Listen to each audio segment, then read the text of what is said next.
Hello everyone, thank you for having me. My name is محمد حافظ. I work as associate professor in NTIU University in Malaysia, and mainly I teach geotechnical and dam engineering for civil engineer students, and I'm going to speak today about conflict and cooperation in the countries of the Nile Basin. This is my email for Muhammad Hafiz, Muhammad.Hafiz, new NT EduMine. Okay, this presentation is prepared for 2023 Water Conference for United Nations, and it's supposed to be presented on March 23. Okay, what actually we have in between Nile Basin country? It seems so far it is a conflict, but can we turn this conflict to cooperation? Can we have a roadmap for the Nile country to change or move from conflict zone to cooperation zone? Mainly, what's the difference between cooperation and conflict in sociology term? Is that the cooperation refers to two or more people working together to achieve common goal, while conflict is deliberate action by someone or some group to prevent the action from another people. Okay, before we talk on technical relate to Nile Basin country, we talk about some fact. The fact that the Nile River, it's considered one of, or maybe the longest river in the world, is around 6,700 kilometers, and the length of navigation is something around 4,000 kilometers. It made of a few rivers, not only one rivers. There is a river coming from Ethiopia, which is a Blue Nile River. Another one from Ethiopia was what you call Atbara in Sudan and Egypt, but in Ethiopia they call it Tekizi. And we have also Sobat from Ethiopia. So most of the Nile branches actually is coming from Ethiopia, while from the Victoria Lake we have the White Nile, which pass through many countries. Estimated the water come to Sudan and to Egypt in terms of the unified Nile is around 84 billion cubic meter per year. Okay, so all right, so this is actually the main fact about Nile River. Live in the Nile River country around 530 million. That is based on 2018 studies, while within the valley itself, or within the basin itself, is almost half or 50% of them. It's around 270 million are living within the basin. The country which shares the Nile Basin are Burundi, Congo, Egypt, Ethiopia, Eritrea, Kenya, Rwanda, South Sudan, Tanzania, and Uganda. Almost 11 countries, but mainly the eastern part of the Nile, which we call it the Nile from Ethiopia, it's only 3 countries or 4 countries share, which is Ethiopia, Sudan, and Egypt mainly, and Eritrea also. They have one small river coming from the Tekizi. All right, here is the area within the Nile Basin and the area outside the Nile Basin. As you can see here, for example, Egypt is present almost around 9.4% of the Nile Basin, while the Nile itself, in Nile Valley in Egypt, is present as around 33 of Egypt in terms of area. Okay, here we come to the most critical part, which it is rainfall, the rate of rainfall in the Nile country. As you can see, we have a very rich country in terms of rainfall. Like Kenya, we have around 1,050 mm per year. We have Ethiopia is 1,084 mm per year. We have a country like Congo is around 1,146 mm per year. We have small or medium country receiving medium precipitation like Eritrea. We have around 490 mm. Uganda receive around 1,200 mm. The poorest country in that, or the most dry country, is Egypt. You look to Egypt here, it's receiving only 20 mm per year. Compared to the rest of the Nile countries, Nile Basin country, the 10 or the 11 countries, you have 10 countries.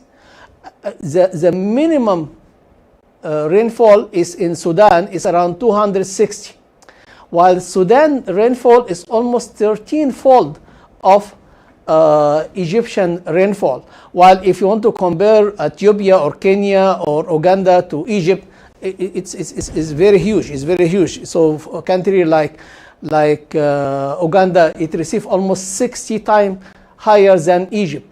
Country like Ethiopia, almost the same things, almost 660 times higher than Egypt. Country like Tanzania is almost 50 times or 52 times higher than Egypt. Country like South Sudan is receiving almost 50 times higher than Egypt. So the most dry country in the Nile River basin is Egypt. It's only 20 mm per year. Here's this map showing that very low rainfall in the north of the Nile Basin country and very high rainfall in the south part of the Nile Basin country. Having very low rainfall is a big problem. Having very high rainfall is also a big problem. So we expect to have kind of cooperation between those countries in order to have a balance between all countries and cooperate to fulfill the requirement for growth and for people living. For example, the whole countries of the 11 Nile basins country receive around 7,000 billion cubic meter per year, while in the Nile basin itself only is around 1,660 billion cubic meter per year. Out of 1,660 billion cubic meter, out of it almost 60% goes to Ethiopia. Ethiopia produces almost around 963 billion cubic meter per year. It's almost around 60 to 20% of the total rainfall of the Nile basin, while the rest produce much less than that. Okay, how much of all this water, whether you want to refer to the 7,000 billion cubic meter or which fall on the all countries basins, not only Nile basin by itself, while in the Nile basin itself it falls around 1,660 billion cubic meter. Okay, out of all this, how much goes to Egypt? Not only Egypt and Sudan. Mainly in Egypt. Egypt received from the Nile 55.5 billion cubic meter. 55.5 billion cubic meter only. All right, so that is a problem. We have in Egypt a very high population living on only 55.5 billion cubic meter compared to the rest of the countries in the basin. No, they receive much larger than that. Okay, so it reached at the boundary of Egypt around 84 billion cubic meter per year. Egypt take 55.5 for itself and give Sudan 18.5 billion, and the total is 74 billion cubic meter, while there is 10 billion cubic meter goes to rainfall. That is actually that is a core reason of the problem between African country, okay, or looking to Egypt. Why Egypt received 55.5? Okay, they think it is too much for Egypt. Let's see the fact. This is the population of the Nile Basin country. You have two main countries here, like Egypt. This population is between 2012 and 2020. In 2012, Egypt has around 88 million population, while in 2020 is around 100 million population. Now into 2023 is reaching around 105 million population. While Ethiopia in 2012 it has around 92 million. By 2020 become 112, expecting by 2023 to around 115 million. All countries in the Nile Basin are increasing. The growth, the population growth is really increasing. For example, Congo within 8 years from 2012 to 2020 increased almost 20 million from 69 in 2012 to 89 2020. So generally one of the main problem of the Nile Basin country is a high population growth. Okay, this is what we predict in 2030 and 2050. For example, you look to Egypt, it is in 2030 the population will reach to 120 million, and in 2050 will increase to 153 million. You look to Ethiopia, in 12 it is 140 million, in 2030 is 140 million. In 2050 it will become, in 2050 will become around 190. It will increase almost 50 million within 20 years. Egypt will increase almost around 30 million within 20 years, between 2030 to 2050. The other country follows the same pattern. So population growth in the Nile Basin is one of the problem, and actually is induce a lot of pressure on the governments. Okay, here is a table to show the population, the growth of GDP. Of course, when the population increase, generally the GDP has to be also increased. But actually the rate of GDP growth is much less than the population growth. That is second reason for Nile Basin country. You look to Egypt, in 2012 the growth was around, the rate of growth is around 2.2. In 2019 is around 5.6. In Ethiopia is really achieving very good economic growth. In 2012 was around 8.6%. In 2019 is around 8.3. It's almost constant. Many countries like Rwanda also is almost constant. It's high rate. While there is country like Sudan, the growth it is not growth, it is negative. They are getting poorer for many reasons, which we will discuss later. Okay, if you look to the water used in Nile Basin country, you will find out most of the countries, they use the water for agriculture and drinking water. Agriculture and drink, while maybe only Egypt, which use the water for, other than that is for industry. So the industry element for the Nile countries is actually, in some countries is almost zero, or a little bit, is not really corresponding to the number of the population in the country. One of the reason here, and this is actually is a core reason for the being quite poor countries, that most of the Nile Basin country is considered the big farm to some European country, where they provide a lot of food, vegetable, whatever, from their country for export. So it is okay to export. We have no objection with that. But Nile Basin country should not export raw material.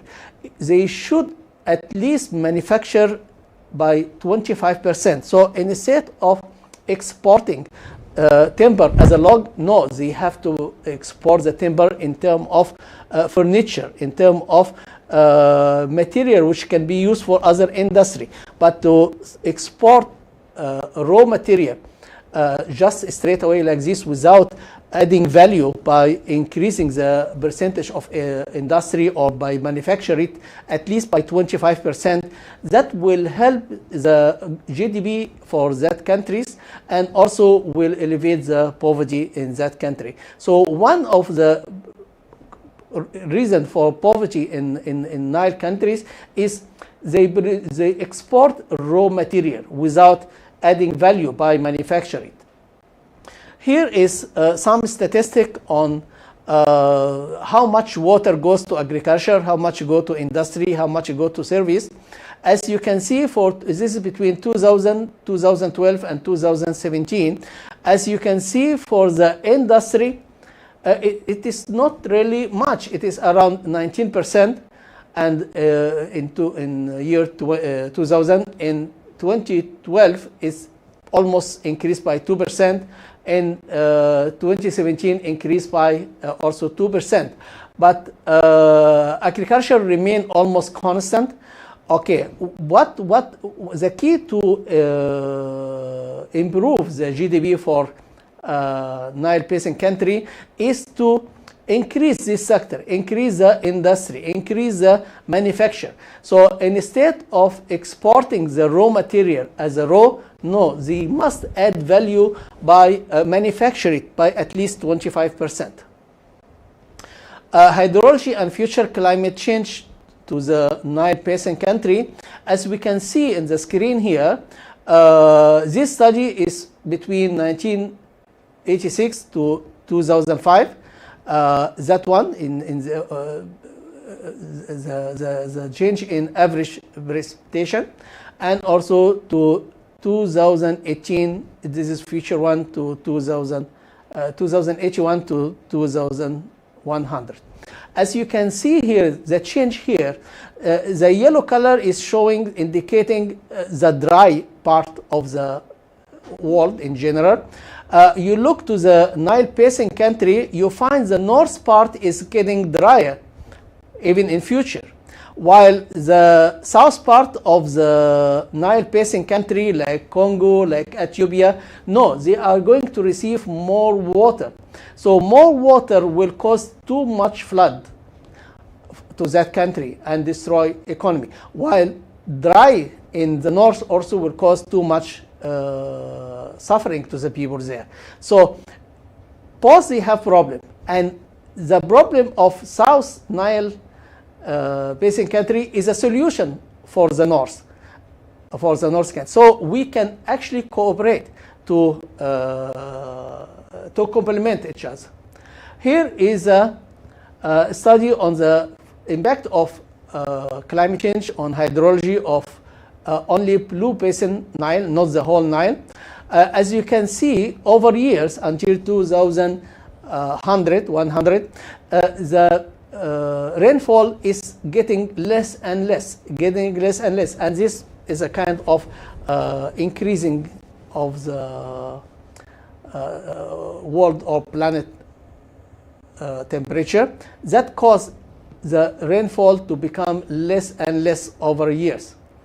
All right, we are still living here. We are still living until 2020 to 2040. We are somewhere here. We are okay until now. But after 2040, no, the rainfall will get less and less, while the evaporation will increase at the same time. This because due to the increasing of the Earth's temperature. So we will have a lot of problem here. We won't have enough rain for the countries. Okay, as we said earlier, the Nile is made of mainly a few branches. One or main branches come from Ethiopia, which it is Blue Nile and Tekizi, which the Arab call it Adbara. So this is Adbara or Tekizi, and this is Blue Nile. As you can see, the monthly average flow, it fluctuates from month to month. Some months is very dry. You look to Tekizi or Adbara, is very, very little amount, while only on the summer months the flood increase. You can see in July, August, September, Adbara or Tekizi river increase. The same pattern apply to Blue Nile, but maybe the flood season is longer than Adbara or Tekizi.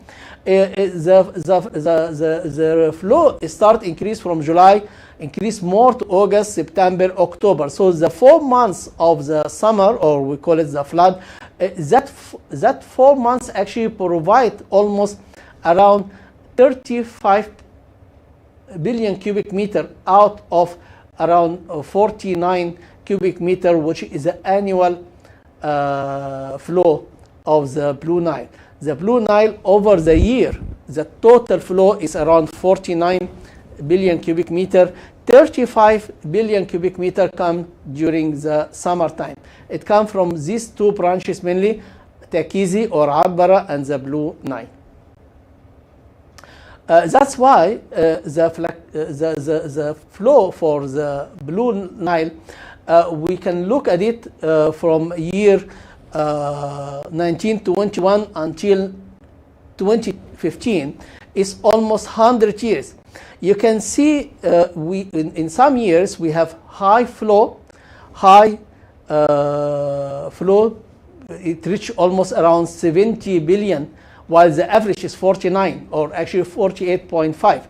But some years we get 70 billion in some years, while in other years we can reach almost 20 billion, which meaning around 40% of the average. We have a drought in the year 1913. The flow was almost 20 billion. So when the Nile, Blue Nile provide only 20 billion, at that time the Egyptian will have no water at all, even for drinking. So for the Egyptians, they must build dam to avoid this problem. So once we, in 1913, after the Egyptian learned the lesson, then they have to build the Aswan High Dam in order to maintain some storage for future. So the drop of Blue Nile flow happened many times. It's almost happened every 20 years. So we have here the period between 1940 to 1949. It's almost 10 years. The flow reached around 38 million, while in the drought during 1978 to 1987, it reached almost around 35 to 36 million cubic meter, which is not sufficient at all. And all this before Ethiopia and Sudan start building some dams. So the annual flow of the Blue Nile at the border between Ethiopia and Sudan is almost around 48.5. And here is one of the problems which we're going to talk about it later. Okay, the second water source for the Nile is a White Nile. White Nile has mainly two flow. One comes from Victoria Lake, and the one comes from Malkal, near to the South Sudan. So these two sources provide the White Nile water, which combine or which meet the Blue Nile near to Khartoum in Sudan and form the unified Nile. All right, as you can see also here for Victoria Lake, the average rainfall or the average storage is fluctuate too much. fluctuate too much. So for example, since year 1960, the storage was around 600 billion cubic meter. After that increase almost to 2,000 billion cubic meter, meaning 2 trillion cubic meter, and drop over years, drop then increase. Recently, since last 10 years, the flow was improving. It's reached even above the 2 trillion cubic meter. But we cannot depend on the natural flow of the Victoria Lake, because as you can see in 2019, for example, or 2015, is above 2 trillion cubic meter, the storage, while in sometimes it reached to 1 trillion cubic meter here in year 1977, for example. It is 1 trillion cubic meter, while in 2015 or 16 was above 2 trillion cubic meter. So the flow for Victoria is really changing too much over time. Okay, here is a key issue which actually consider the main cause for the problem between Egypt and Sudan in one side and the rest of the Nile Basin country. As you can see here, this is the hydrology station in a place called Donkola, which south of Aswan, and this is the last hydraulic and hydrology station before the water goes to Aswan Dam. As you can see here, the total flow passed through Donkola yearly is around 84 billion cubic meter, and here is the flow over months, and you can see in July, August, September, October, mainly these flood months which receive the most of the water. That before the building any barrier like the Ethiopian dams. Okay, as you can see, this is what Egypt and Sudan to get is around 84 billion cubic meter. This 84 billion cubic meter come through what you call it runoff. So as earlier I showed to you that we have around 1,700 billion cubic meter of water run within the Nile Basin valley, but how much of that goes to the Nile? As mentioned at the end, it end up by 84. So from 1,660 billion cubic meter fall in the Nile Basin country, only 84 billion goes to the runoff, which actually used by Egypt and Sudan. So the reason is, here the problem here is a runoff coefficient. The runoff coefficient represents the fraction of the rainfall that reach to the river system and is available for the downstream user. So as you can see here, the runoff coefficient is very little. For example, you look to White Nile in the year between 1960 to 1998. You look to the White Nile. It was the runoff coefficient between 60s, for the 30 years between 60s to 90s, it was 0.07. While between 90s to 2015, it was 0.05. It dropped instead of increasing. So the first 30 years between 1960 to 1990, the runoff is 0.07.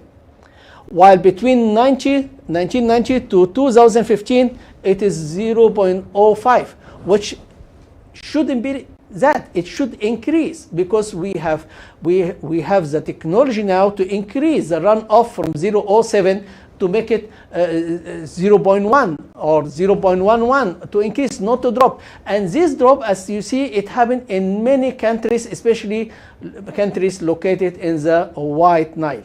That is indicating that we are not really fully utilizing the possibility to increase the runoff in White Nile, and we have a lot of rooms to improve that. So to solve the problem, to get enough runoff to the dry country like Egypt and Sudan, mainly Egypt, it is located here in the South country.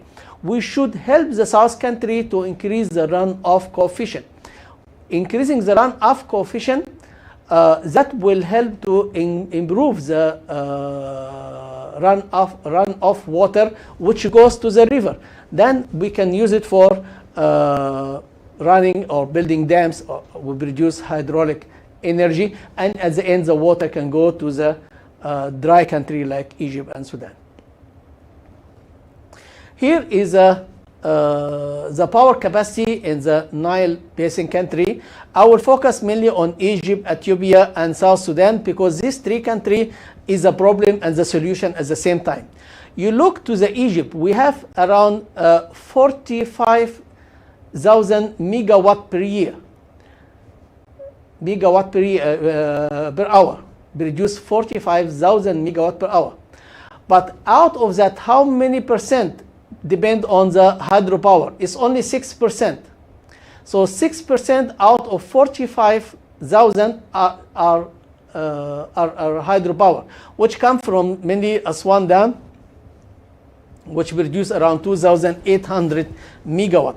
While you look to Ethiopia, the total power they have is around 4,300 megawatt only, while the population is almost same like Egypt.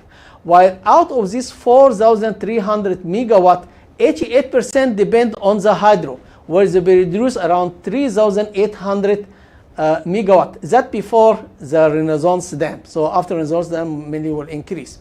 So as you can see, Egypt is not really depend or making full use or making much use of the hydropower, even we have the high dam. But we are dependent mainly on the thermal power, where we produce around 41,300 megawatt hour in thermal. We pay for it.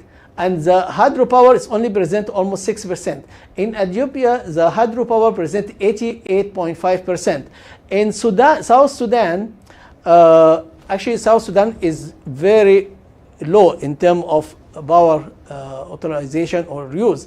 There is no enough data, but we know that they are the poorest country within the Nile Basin country, and they should improve. The improvement for South Sudan and provide them enough power and electricity, this actually presents the solution to Egypt. So here is a problem to South Sudan, and that problem actually, if we solve it for the South Sudan, it will help Egypt as well. While the other country like Tanzania, they produce around 1,400 megawatt per hour. They depend on hydropower by around 40%. And here we have to mention that Egypt government is building a new dam in Tanzania, which will produce around 2,100 megawatt, almost 30% higher than what they have today. So you add here 2,100. So at the end of the building of that dam, Tanzania will have something around 3,500 megawatt, and the amount of, or the percentage of hydropower will increase to almost 80% or 85%. So Egypt, they are contributing and they are helping to build them in Tanzania. We build them in Uganda as well. So we, as Egyptian, we went out through Nile Basin country. We extend our hand. We help them to build them as long as that can improve the runoff. So when we build them to countries, actually we are not taking their money, their water. We are only improving this runoff coefficient. When we improve the runoff coefficient, the country can have enough runoff water in the river they can use for producing electricity for themselves, and the discharge of the dam will go to Egypt. So it will be multi-purpose, all benefit the two countries. We produce electricity of the runoff water for the Uganda, for Tanzania, for South Sudan, and the water at the end goes to Egypt. So it is win-win situation. The challenge, what challenge do we have? Actually, when we look to the Nile Basin country, each country has its own challenge inside itself and with its neighbor as well. But I cannot talk about all challenge. I will focus mainly on the main challenge, which really creating a lot of conflict between Nile Basin country. The greatest one is the Ethiopian dam, which it is built now in Ethiopia in the Blue Nile, at the border between Egypt, between Sudan and Ethiopia. It's called Grand Ethiopia Renaissance Dam. In brief, we call it GERD, G-E-R-D. It is made of around 1,780 meter RCC concrete dam. The height is around, the concrete height is around 155 meter, while the water height is around 140 meter. Okay, they have around 13 turbines, supposedly to produce around 5,150 megawatt. All right, and they have here to ensure that they can store more water than the topography allows them. So they build what we call it saddle dam. This one of the largest or the longest dam we have in the world is 5,200 meter rockfield dam. That rockfield dam is to close the gap between these two mountains, and that will help Ethiopia to store more water in the reservoir. All right, while initially the plan for this dam, which at that time 30 years ago they call it X dam or border dam, the height of the dam was something around 90 or 95 meter, not 155 meter, and the storage was around 11 billion cubic meter. Now, mainly when recently after the Egyptian revolution, between day and night, they has increased the reservoir capacity from 11 billion cubic meter to 74 billion cubic meter. Even the latest survey shows that this reservoir can carry up to 85 billion cubic meter. But what written in the website and the information between scholars, it is 74, but in reality can goes to 85 billion cubic meter. And this is a saddle dam. This is one of the biggest or greatest challenge between Nile Basin country. So here is some details about it. All right. Okay. Here is we have to stop here. The efficiency factor for the dam is around 28.6%. That is very low efficiency factor. So you can put whatever number you wish of the number of turbine in your dam, but do you have enough water to run all this turbine? This is what we call capacity factor or dam coefficient factor. So Ethiopia has initially installed 16 turbines. They canceled 3. Now they have 13 turbines. 11 of them is in high level. Supposedly is a Francis turbine, produce around 350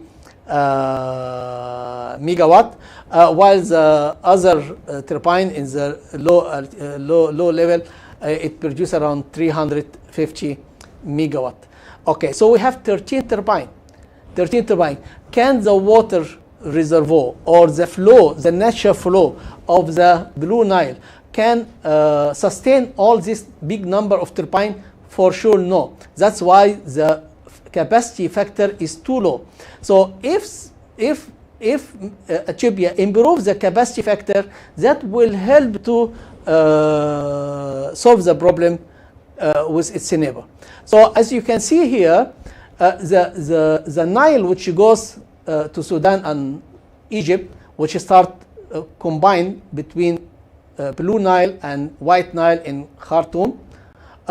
So as you can see, the elevation of the Blue Nile is very high, because in Tana Lake, the starting point of the Blue Nile, is above 2,000 meters above the sea level, while the White Nile is much less, it's around 1,200, 1,300 above the sea level. All right, so Ethiopia potentially has a very great potential for hydropower. And I as an expert in dam engineering, actually I have no objection for Ethiopia to build as many number of dam in the Blue Nile, because they have the topography to do that. But the problem, you cannot build big or large dam. You should build small dam, sectional dam, which use the water only for producing electricity. So when the flood comes next year, your dam is almost empty. Then you can refill. But having huge storage like what we have in the Renaissance Dam, that is a big problem. Big problem to Ethiopia and also to Egypt. So here is a Blue Nile. As I said, Ethiopia, instead of building huge dam, they can build many small dams, and that one will produce even more electricity to the local people and without causing any trouble. So that is a natural flow at the border between Ethiopia and Sudan. As you can see, during July, August, September, October, they receive almost around 35 billion cubic meter out of 48.5 billion cubic meters, the average flow at the border. So this only 48.5 billion cubic meter, which actually the cause of the problem between the basin country, especially the eastern part of the Nile. Okay, okay. The problem, Ethiopia and Egypt and Sudan try their best to solve the problem among themselves, but they fail. Then, for the last 10 years, they try to find a compromise, but as I said, they totally fail to reach to solution. That's why Mr. Trump, the American president, has interfered personally to solve the problem. Even Trump failed to solve the problem. Okay, what actually is the problem? In very simple term, I'm not going to use complicated term. Okay, you see here is a Blue Nile, here is the upstream, here is the downstream. Now, the Blue Nile, or Ethiopia is building GERD, all right, and for a time being, or at present, is not full yet. And after GERD, we have Sudanese dams. We have 3 Sudanese dams: Resource, Roseras, Sinar, and Marwi. And at the end, we have High Aswan Dam. So today, as I'm talking in March 2023, the situation, we have little amount of water in GERD, while the Sudanese dams all are full, and the Aswan Dam also full. Okay, let's see after filling the GERD dam, what will happen? So after filling the GERD dam, the dam will be fully filled by almost 2025 or by end of 2024. All right. Then the Sudanese dams also will be full of water, while the High Aswan Dam will be almost as a dead storage. Almost as a dead storage. That is a problem.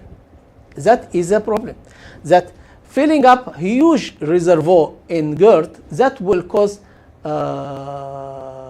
High Aswan Dam to reach to its dead storage. Okay, that is during filling and operation. But in other cases, when we have drought, as I mentioned earlier,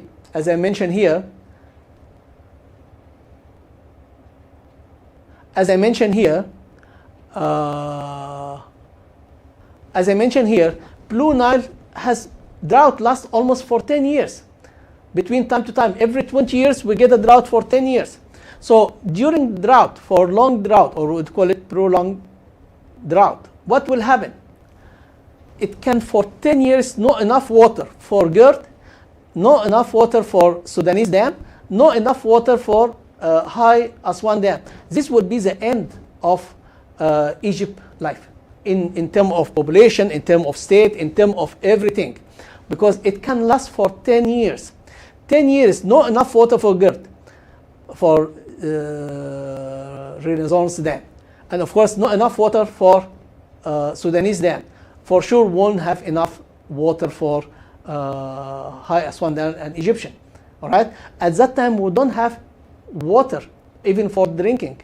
All right. This is a problem which we must find solution for it. We must find solution for it. All right.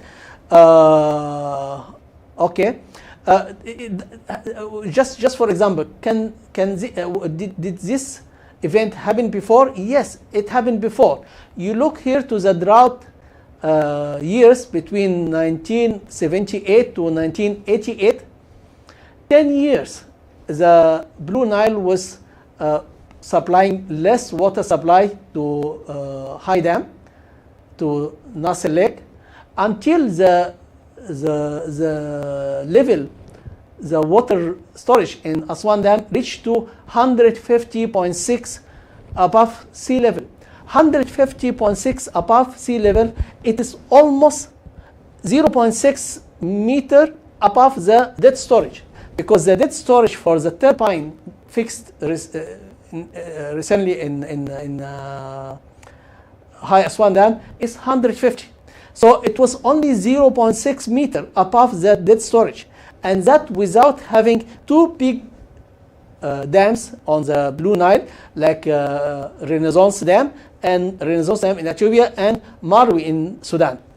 So now after 1988, we got two dams, two extra dams. So if this drought session happen again with existing of Marwi in Sudan, with existing of Renaissance Dam, what will happen? That will be the end of Egypt as people, as civilization, as a state. So here, this is a very serious problem which can spark war between countries. So if we don't have a global solution to solve this problem, then we have to expect a big conflict between that country. We will not allow Egypt and Egypt to die, or Egyptian to die. Okay, so the international and United Nations, International Committee and United Nations should interfere at beginning before the things get worse. All right. Okay, this is some scenarios on what will happen after or during filling of the Renaissance Dam, whether 5 years, 6 years. It depends mainly on how much water we have in the High Dam. But we have three scenarios here, depend on how much water we have in the High Dam. But all the three scenarios agree that after 4 years of the filling of the Renaissance Dam, the level in the Nasser Lake or Aswan Dam will reach to the dead storage. So now Ethiopia in August 2023, they are going to fill up Renaissance Dam for the fourth time, and next year 2024 they will finalize the filling of the Renaissance Dam, and by that time, by September or October 2024, it's expecting the level at High Aswan Dam to reach almost to the dead storage. Okay, does this event happen before? Does this happen before? Yes, it happened. Okay, you look here to Turkana Lake or Lake Turkana in Kenya, which one of the most beautiful natural lake in Kenya, which get its water from one of the Omo River in Ethiopia. All right, so after Ethiopia built a series of dams on Omo rivers, the biggest one is GB3. What happened to the dam? The water dropped 40 meters. So at the beginning dropped 7 meters. then drop 22, then drop 40 meters until this what you see here. This is the bottom of Turkana Lake, which was before GB3 was one of the largest natural lake. So is it going to be repeated in Egypt? Yes, it's high possibility that the Nasser Lake, the largest man-made lake in Africa, it might face the same fate of Turkana Lake. So we, as Egyptian, as Egypt state, we cannot afford that Egypt Lake to become a reputation of Turkana Lake. Turkana is in Kenya. Kenya, as I showed you earlier, even there is no Turkana, if there is no Omo river at all to Kenya, shouldn't be a big problem, because they have other source of water where the rainfall rate is around 1,200 mm per year. But Egypt cannot offer what or accept what Kenya has accepted, because Egypt, the rainfall is only 20 mm per year.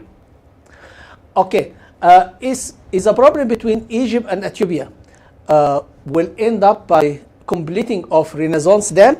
No, it won't end up by completing of the Renaissance Dam, because the Renaissance Dam it has been designed to be at the end of the downstream of other 3 dams. So Ethiopia is planning to build 4 dams. The first is Renaissance Dam or GERD. Then we have 3 more dams, Dam Mandia, Mabila, and Kardobi. These are 3 dams which plan to be built on the upstream of Renaissance Dam. The total storage of the 4 dams, including Renaissance, it will be 2 billion cubic meter. While, as I mentioned earlier, the total flow of the Blue Nile at the Sudan, Ethiopia, it was only 48 billion cubic meter. Means the 4 dams are capable to store almost 4 floods, 4 yearly flood, without allowing one water to go to the downstream. So the capacity of these 4 dams is 202 billion cubic meter, while the natural flow runoff as the Sudan, Ethiopia is only it's less than 50 billion cubic meter. So this is coming to be one of the biggest problem between the eastern part of the Nile. Okay, that in Ethiopia. So what about Egypt? Egypt is this is Egypt water demand between year 1990 to 2050, meaning 6 years. As you can see, the amount of water per citizen almost in the year 2000 we almost reached to the poverty line meaning 1,000. So it was around 1,058 cubic meter per year, while 25 years later in 2050 it is 620. Actually, this is wrong information. It is now 2023, it is around 520 cubic meter.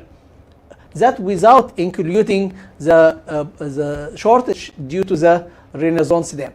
If no Renaissance Dam, it is expected by 2050 it will be around 460 cubic meter per citizen, which means almost less than 50% of the poverty line. We know the poverty line, the water poverty line is 1,000 cubic meter per citizen. So this is the situation in Egypt now and in future, that without including the Renaissance Dam. So what if we add the Renaissance Dam?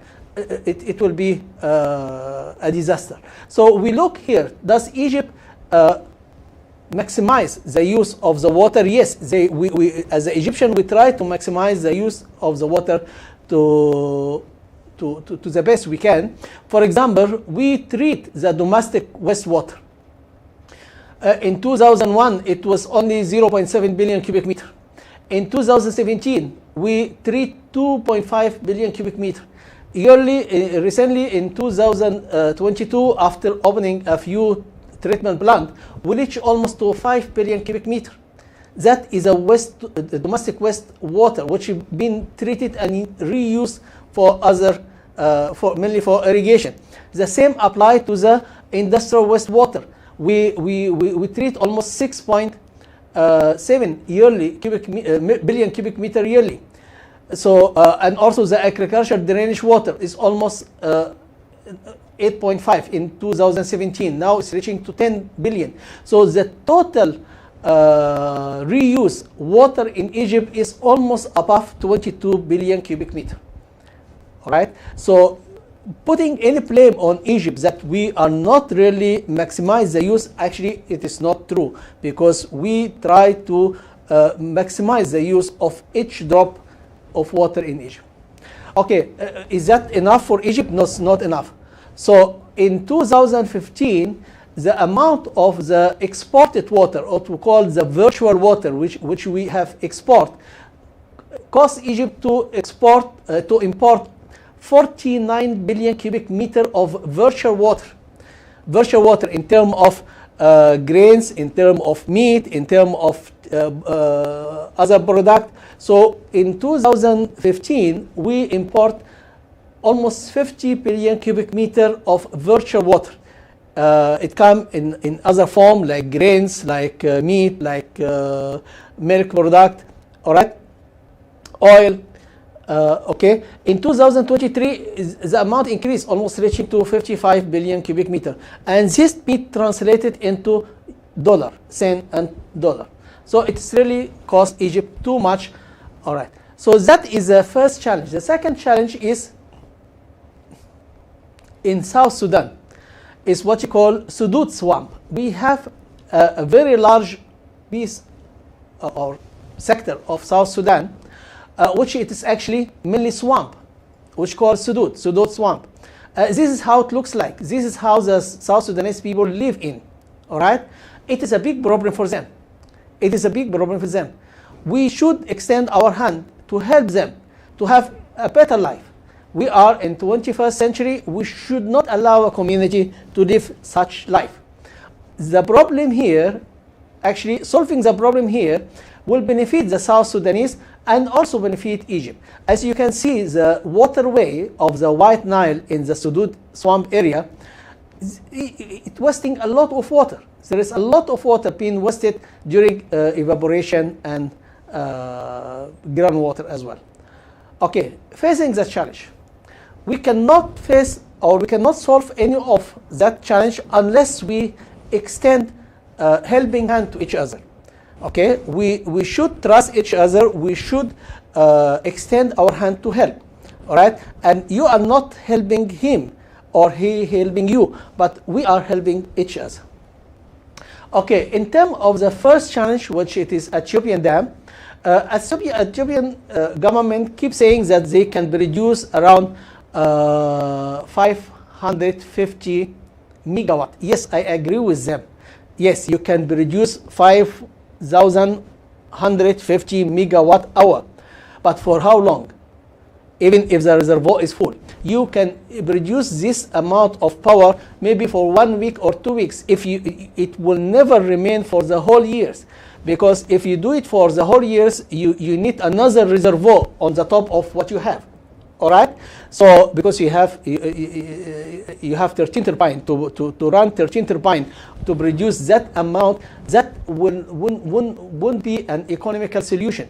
The economical solution to make sure or to ensure that you are running all the or most of the turbine, you need to run your turbine to produce amount or to discharge amount of water, which it is 1,450 cubic meter per second. If you discharge 1,450 cubic meter per second, that will ensure you running at least around 5 to 6 turbine continuously 24 hours 365 days. All right, While if you think you can produce 5,150, yes, you can produce for a very short while during the flood, for 2 weeks, 3 weeks. Then your reservoir will drop too much. All right. So here is the solution. Okay, if you want to keep the reservoir with that amount of water, it's okay. Now we cannot solve it because it's already built.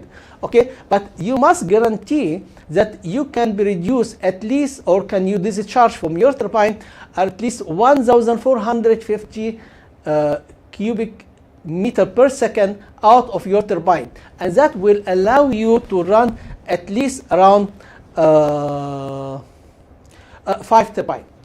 to 6 turbine. And this 5 to 6 turbine will allow you to produce something around 2,100 megawatt.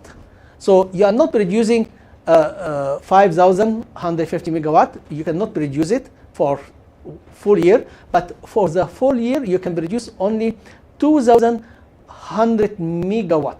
Only that it will be sufficient for you to run over the year, and also to discharge enough water. That will be enough water for Sudan and Egypt without causing any problem. Okay, how to encourage Ethiopia to produce that amount, 1,450 cubic meter per second, without causing any economical harm to them, because they have also to benefit. So I propose one solution here. First, to produce the electricity should be used for other product. So I propose here is building aluminum simulator hub near the Renaissance Dam, because that kind of industry consume a lot of electricity, and the aluminum as a material now in the global market, the price is increasing yearly. So to ensure that Ethiopia can produce this amount of water, which will be around 2,100 megawatt per hour, and if we encourage Ethiopia to invest, or rich country in the region to invest in building a big hub of aluminum industry nearby, that will ensure enough electricity, enough water supply discharge from the turbine, and plus will improve the GDP for Ethiopia by adding value by exporting aluminum, mainly because they have the sedimentation from the rivers, which is kaolin and clay mineral, which it is needed for aluminum. You have a lot of aluminate in the sedimentation. So mainly the aluminum industry is built nearby them, because they consume a lot of electricity, and they have to search for cheap electricity, cheap megawatt. That in terms for GERD or Renaissance Dam. The second problem is the South Sudan. South Sudan, as we have seen, is a swampy area, and the plain is flooded all the time. So Egypt has proposed since almost 50 years ago to help South Sudan by building or constructing what you call jungle canal, which it is around 340 kilometer, and this canal can be used to drain partially drain some of the water of the swampy area, and have increased the runoff coefficient. Then it will be filled with water, and that water will go to Egypt. And this swampy area, instead of being swampy, no, it will be a better land for plantation. So the South Sudanese people can convert this swampy area into an economical land by using for agriculture. What happened to this great project? After Egypt has investing millions of dollars in digging the canal, then the civil war started in South Sudan, and they burned all the Egyptian machinery, and it was too much trouble and too much losses. So we have to cooperate together to help each other, South Sudanese people and Egyptian, by constructing this canal, because it will be win-win. It's not only Egyptian going to win, but also South Sudanese going to win. That is one solution. But is it sufficient? This canal will provide something around 5 billion cubic meter. Part of it will go to Sudan and part go to Egypt. So Egypt will benefit by 2 or 3 billion cubic meter. Can this 3 billion cubic meter compensate the losses of the water due to the Renaissance Dam? For sure, no. It will be even less than 10% of the what we expect. So we need to find a permanent solution for this crisis, not only for Egypt, but for the north area of Africa. So we have to look to the Congo River. Congo River is one of the largest river after Amazon River. The amount of water in the Congo River huge. It's enough to discharge or drain 1 trillion cubic meter of water yearly in the Atlantic Ocean. So 1 trillion, 1,000 billion cubic meter of water is drained from Congo River to the Atlantic Ocean, while the north part of Africa, as you can see, is dry. So I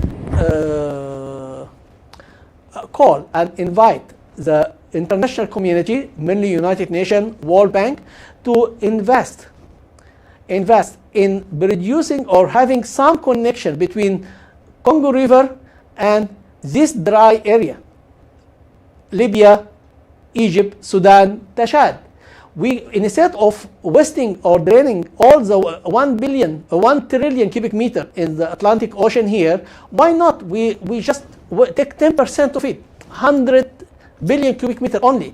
From this point, we connect it to Chad Lake, the lake of Chad, which getting dry yearly and become desert nowadays. And from that lake, we split the water in the form of Y shape, where it goes to Egypt, go to Libya, go to Sudan. So we can have a collective investment from these 3 countries with support of World Bank to provide kind of connection or link between these 2 regions. This is what we have in Congo. Yearly, we have high flood, large flood, which people are dying. Cities being destroyed. Country being drowned underwater. So having enough water in Congo is not actually a privilege for the Congo people, because they are dying due to huge flood. So we can find win-win solution here by reducing the amount of water in Congo River and provide it to the poor people in the North Africa, which is really having very little water, and after building the Renaissance Dam will have even less water. So my proposal here, which I have proposed to Egyptian government since 2015, is to build a tunnel somewhere from the Congo River, goes up to Chad and drain its water into Chad Lake. And from Chad Lake, we can have some connection like Y shape. One goes to Egypt and Sudan, and one goes to Libya. So is it impossible? Not. It is possible. This photo I'm showing to you, it is a tunnel between 2 states in Malaysia here where I live. They importing water from north state to south state, and the length of the tunnel is around 150 kilometers. If we can have 150 kilometers in Malaysia, we can have 1,000 kilometers between the 3 countries. So I propose to Egypt, Sudan, Libya as well, Chad, 4 countries to connect to the Congo River through underground tunnel, not through a surface connection as been proposed by some experts, is to connect the Congo Basin to the White Nile Basin, and that there is a difference in elevation, something around 250 meters. All right, so the Congo River is lower than the White Basin by around 250 meters, which creates too much trouble. While here, if we think about underground tunnel from one of this elevation, which is around, say, between 380 above sea level to 400 to 350 above sea level, connect from this zone, we connect underground water tunnel up to the Chad. The Chad Lake is around 180 meter above sea water. So you have 180 to 170 meter difference in head between this position and the Chad. So the water will run under gravity. You no need pump station, you no need electricity. The water will run under gravity from this high altitude to the Chad Lake, which it is low altitude by at least 100 to 150 meter. Then from the Chad Lake, we divert the water to South Egypt, North Sudan, and Libya. So 4 countries can benefit out of this project: the Chad, Egypt, Sudan, and Libya. So if World Bank can invest in such project, I think this will be will change the economy and the life of these 4 countries. Okay, this is a tunnel I propose from this area, goes to the Chad, and from the Chad we can have one branch go to Sudan, other go to Egypt, other go to Libya. All right. So what we hope to transfer is at least 10% of the water which drain in Atlantic Ocean. They drain around 1,000 billion cubic meter. We are looking only for 100 billion cubic meter, which will revive these 4 countries and the population there.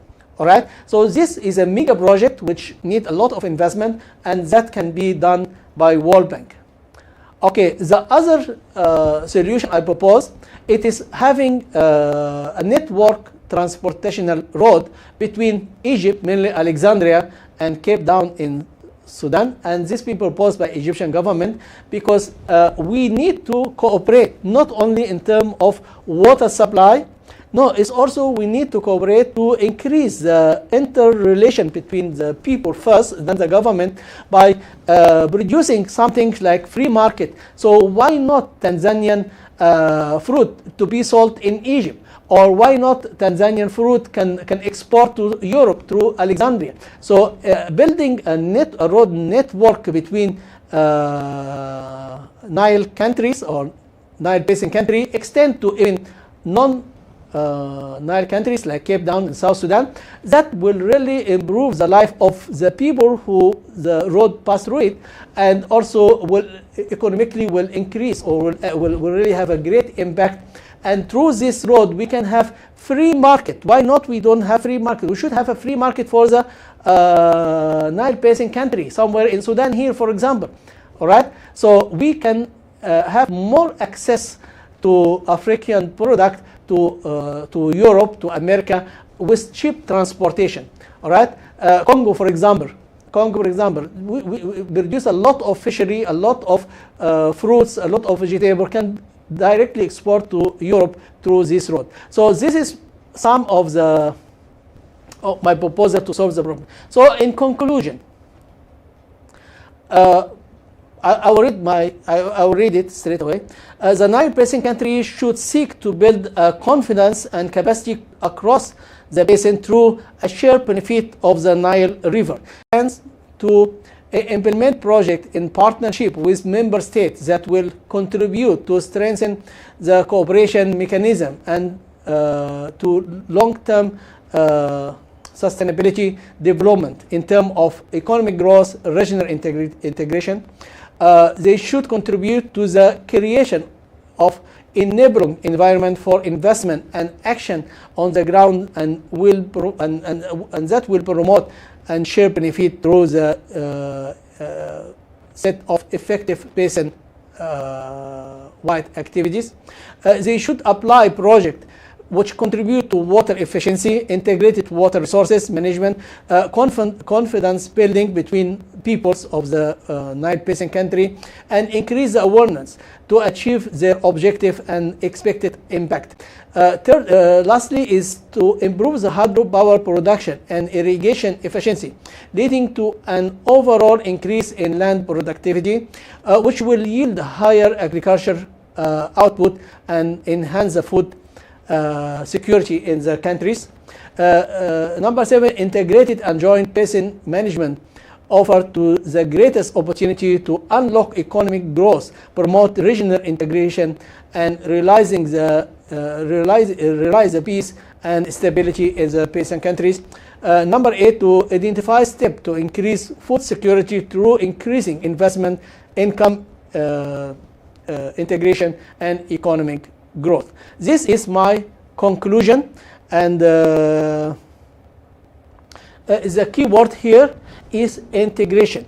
Integration, not confrontation, is the ultimate solution for Nile Basin country. This is my final recommendation, and thank you very much.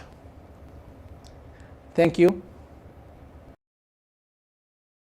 So thank you, Dr. Hafez, for this very detailed expose. We just had a question from Jack Shauki on why your proposal for the tunnel from the Congo to the Chad Lake hasn't been put in place. Actually, I have proposed this tunnel almost 7 or 8 years ago to Egyptian government. But unfortunately, I'm not the man of Egyptian government. So no one listened to me. They listen to their guys. That's why they have their own expert. And they have another proposal to link the Congo through the White Nile through a surface connection by using pipe and pump station and all these things, which cost them trillions of dollars. While my proposal is to run through underground tunnels using under gravity. No need to have a pump station and all these things. But unfortunately, as I said, I'm not their guys. So I always live in a shadow. So they don't allow my proposal to come to the people.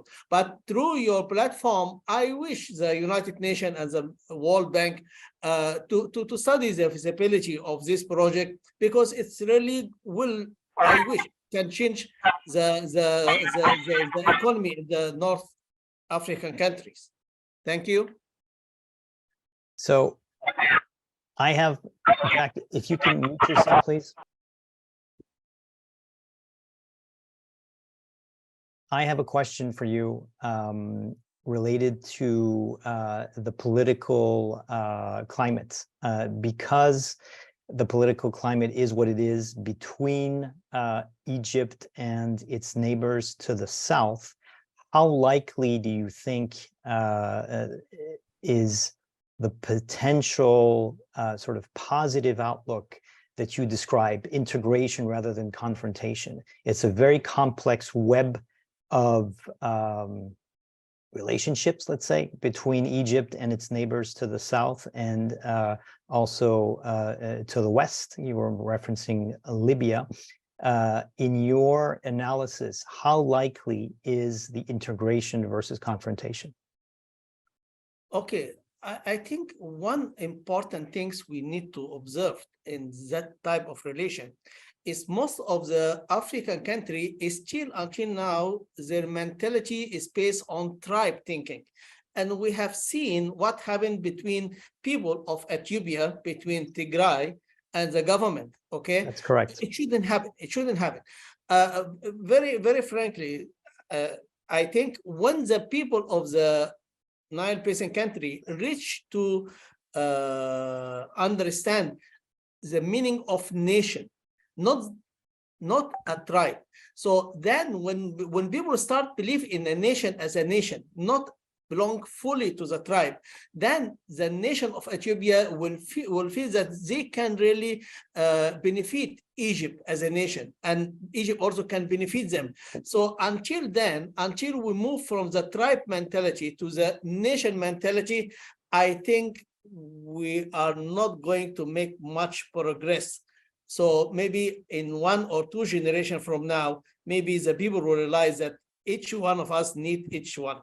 Then we might get solution. But as long as we've been governed by the tribe mentality and thinking, I see for the existing time currently, maybe it's a little bit difficult to cooperate fully. So in about half an hour, we're going to hear from your colleague, Professor Shem Sheldon, who is from Sudan, but joining us from Auckland, New Zealand. And he has a complimentary view to yours when regarding the opportunity to dam certain rivers. His viewpoint on GERD is not necessarily the same as yours, but that's okay. What has been your analysis, and what is the nature of your technical relationships with Sudan, such an important part of the Nile Basin network? Okay, I tell you very frankly, a Renaissance dam for the Sudanese is actually, it looks like high Aswan Dam to the Egyptian. So Renaissance Dam is going really to benefit Sudanese. No one can deny that, all right, economically. And is going to make a very huge impact economically, socially, in all aspects of life of Sudan. But they have only one problem. The only problem is the safety factor for the dam, which until now, Egypt expert, technical expert, cannot confirm the safety of the dam. We have 3 or 4 factors of safety for the dam. Egyptian government and Sudanese government also requested the technical calculation from the Ethiopia to look at it. Until now, according to the irrigation minister in Egypt, that Ethiopia is refusing to allow the consulting firm, the French consulting firm, to study the stability and safety of the dam. So for Sudan and Sudanese people, the Renaissance Dam is actually a piece of gold for them. It's going to change their life, for sure. But if anything happened to the dam, there is no Sudan. There is no Sudan. So you have to take the risk. If you agree on you use all the benefit of the dam, okay, go ahead. But you must make sure that the dam will not collapse on Sudan, because if it happens, it will be a huge tsunami, which will wash Sudanese and Sudan and no more Sudan. So it is 50-50 risk. And one element that he will mention in his talk in about 30 minutes is the cost to the local people that are being displaced because of all of this dam building and flooding of areas. So you mentioned this as well in your talk. The Nubian people have been displaced and are continuing to be displaced by all this reworking of the ecosystems. If you take a zoom out view and you put to the side the dam building, what is your analysis with regards to man changing the ecosystems and how that's going to affect all of this very complex network, which you've explained, of the Nile, basically, and people don't necessarily realize it, flows from the northern tip almost to the southern tip of Africa? Actually, I agree with you. Man, by building dams, he will change the ecosystem for the river basin countries. But now we have 2 options. Either we allow man to live, or we allow the ecosystem to live. All right. So we have to reach to compromise. And I think in most of the modern country like America or Canada or China, they build dams, they displace people, they to certain extent impact on the ecosystem to certain extent. So I think what is happening in Egypt or Ethiopia or other African country is not an exceptional. Other great country has done that. So they are following step by step what happened in other countries like America, like European countries, like Russia, like China. So if you want to solve this problem between man and ecosystem, I think we try first to solve it with a developed country before we look to the developing countries. Thank you. Do we have any other questions, comments, people who want to share things that they've thought of during Professor Hafez's very detailed, again, explanation of this very intricate system? I mean, I was very interested to hear just how complex it is. And like you showed in the maps in the very beginning, the fact that the system itself, again, flows all across the continent. And I don't think everybody realizes just how interconnected the Nile and basin is to all of the major river systems and the lakes. The pictures you showed of Lake Turkana being basically pumped dry is terrible. It's a terrible situation. And it reminds me of what happened in Russia with the Aral Sea, which was bled dry for the cotton industry. Is there a potential of the same type of terrible man-making disaster looming in your analysis in Africa? Besides Turkana? Yes.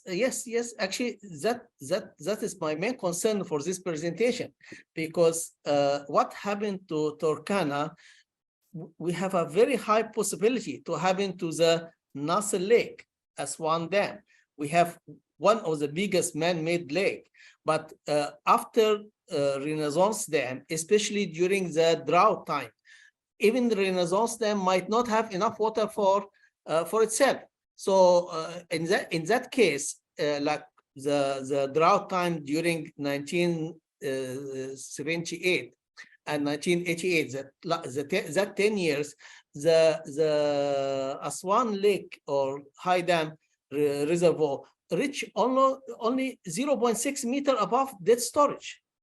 So if the drought continue one more month, then Egyptian at that time, 50 years ago, wouldn't have enough water to drink. So now the population compared to the population 50 years ago has increased by 250%. So if this been repeated again for 10 years drought, I think the Egyptian won't last for maybe after first year of drought, then you might not find any Egyptian on the road, you know. So I'm concerned about what happened to Turkana, but at the same time, I wish that not to happen to Aswan Dam and Nasser Lake, because this will be a disaster. So we have to find solution now, not tomorrow. World Bank, United Nations should interfere to help the world, the Nile Basin country to come to a win-win situation. We are not going to press Ethiopia much for that. As I said, Ethiopia can produce electricity, and with the electricity, the water will come. But provided to produce enough electricity and produce enough water along that, then it shouldn't be a problem. So we have a question from Mohammed Awad, who actually put us in touch together. So thank you again, Mohammed, for this. He says the following in the chat: the RD is such a huge dam that it is a problem, but it is real now. What is the ideal remedy? That is Mohammed. The ideal what? Remedy, the remedy. What's the solution? Actually, we already passed the time for any remediation, because we are reaching to the fourth filling, which almost reached to 50 billion. We already passed talking about remediation. What in reality now in the site cannot be changed by discussion or negotiation. It's already done. But the only hopefully remedy is kind of cooperation between Ethiopia and Egypt.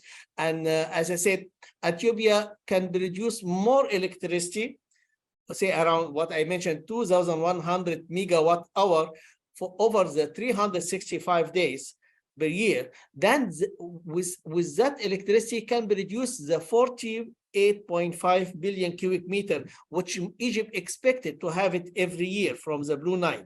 But if Ethiopia refuse to produce that amount of electricity, then Egypt will have a very bad shortage of water. It might reach to around 25 billion cubic meter, which really will be a big problem, economical problem to Egypt. So we already passed the actual remedy because they already complete the dam. And I don't think Serbia willing to reduce the height of the dam or willing to reduce the reservoir capacity unless World Bank convince Ethiopia to just keep the reservoir to something around 35 billion cubic meter, and that will be a great favorite from World Bank. Thank you. So Jack has another question. I'm going to unmute him. Look, Frederick, you didn't introduce yourself.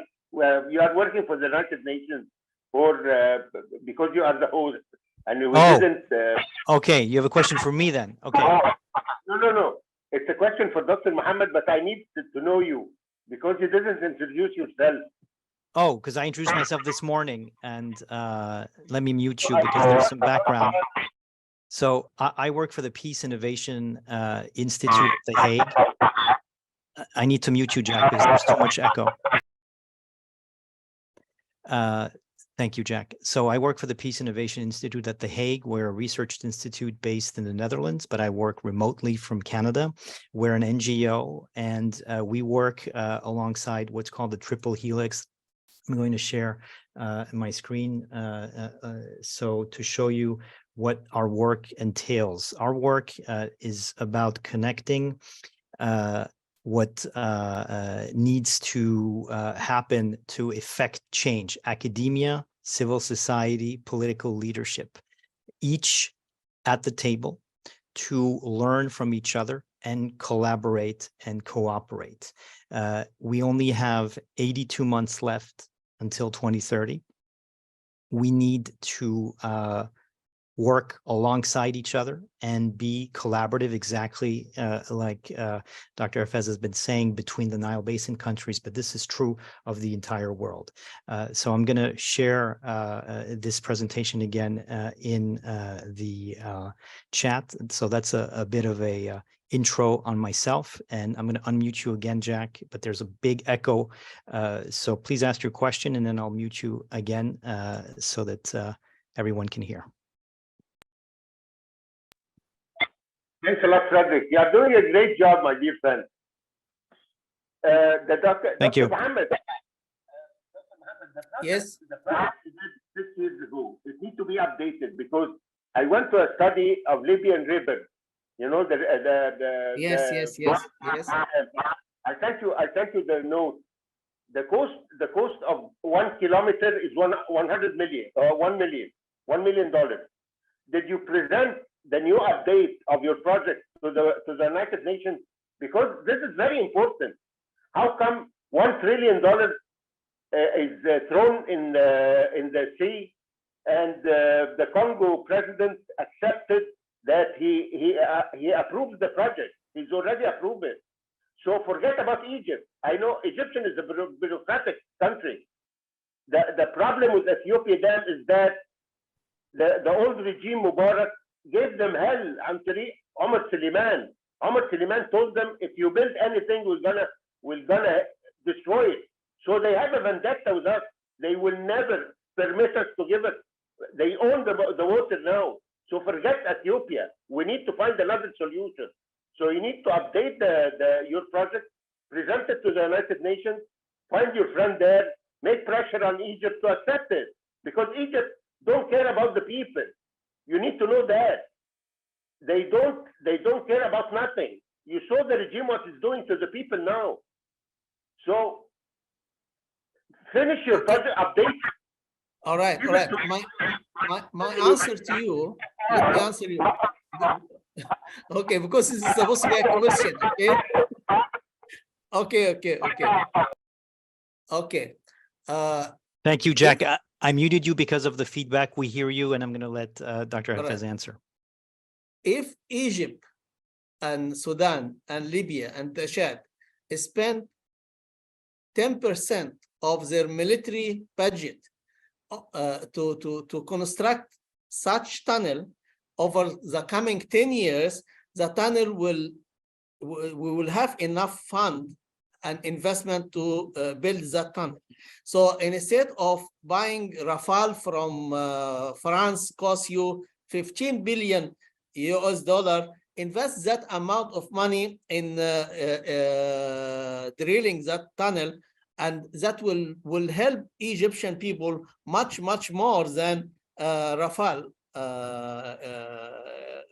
aircraft.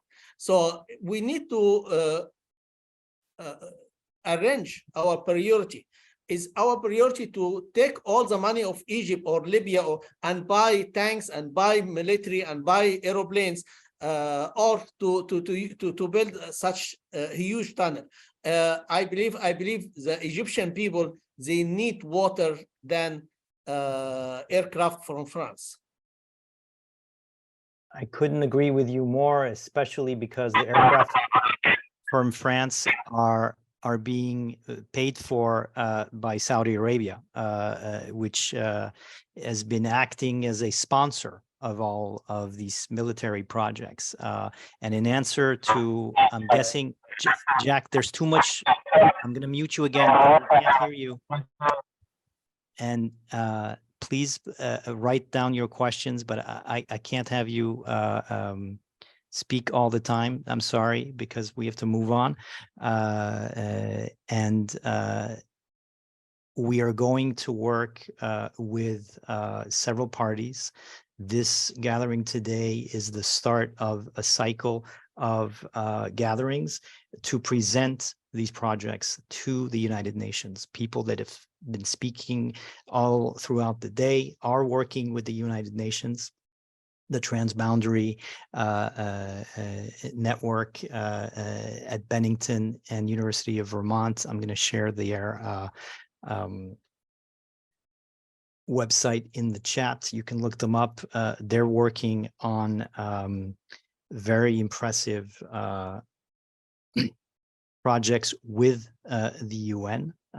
So I invite everybody to look at what they do. We also have, I think, Christine from the other transboundary network of networks, or she was here before. So she's not there anymore, but I'll also reference them. So be aware, everyone who's listening in, that we're not just talking to ourselves. We are talking to the right people at the UN level. All right, so we only have a few minutes left because it's very late your time, Dr. Hafez. I don't want to keep you too late. In another sort of conclusion to your talk, you remain hopeful, and your talk is all about enhancing collaboration. You had mentioned to me another project, maybe we want to come back to it, that could start maybe for a demonstration of this collaboration, which was a canal that you referenced. Maybe you want to come back to that and speak to it, because it could be the start of this type of Pan-African projects. Yes, I think you mean the canal in South Sudan. Yes, I do. Which actually, as I said, it was promoted by President Anwar Sadat 50 years ago. And we have invested almost around 80 million US dollar in 1970. So it's around 50 years ago. And after we have spent all that amount of money, then the civil war started, and one of the reasons for civil war started that the leader of the South Sudan, they convinced the people that Egypt is coming to occupy South Sudan. All right, but of course it was not true. But we don't have access to talk and communicate with the South Sudanese people. But this is what happened. So the first things when the civil war started, the South Sudanese people, they went and burn all the equipment and kill some of the Egyptians, and we consider us as the Egyptians their enemy. So as I said earlier, as long as the African country is ruled by the tribe mentality, it will be very difficult to cooperate, very frankly. So unless we reach to a standard where people, they think of their nation, not of their tribe, then cooperation between nation to nation, it will be really materialized, and people will realize the benefit of that. But as long as we are divided between this tribe thinking, I think, I'm very sorry to say, we won't move one step forward. Understood. So I answered Jack's question, which was, what is the cost of the Congo project? I'm not sure. And why can't the UN force the situation to its resolution? And my answer is, it's more the World Bank than the UN itself. There is going to be this coming summer in Vancouver, GEF, which is the Global Environment Fund meeting, and it's specifically going to be about these types of projects. So please be aware, Jack, that all of this is being looked at right now.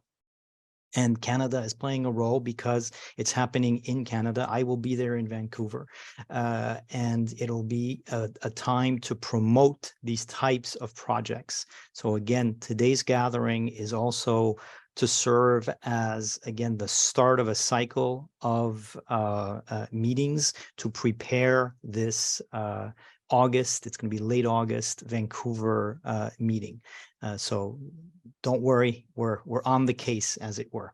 So with this, I want to thank You're welcome. Professor Hafez, Dr. Hafez, for his presentation and his open dialogue that we've been able to have very late his time, because it's in the middle of the night. So I will let him go and thank you for this. And we're going to take about 10 or so minutes pause before our next speaker is joining us from New Zealand, and he will bring the Sudanese perspective on the Nile Basin. All right, thank you. Thank you. Thank you very much. You're welcome.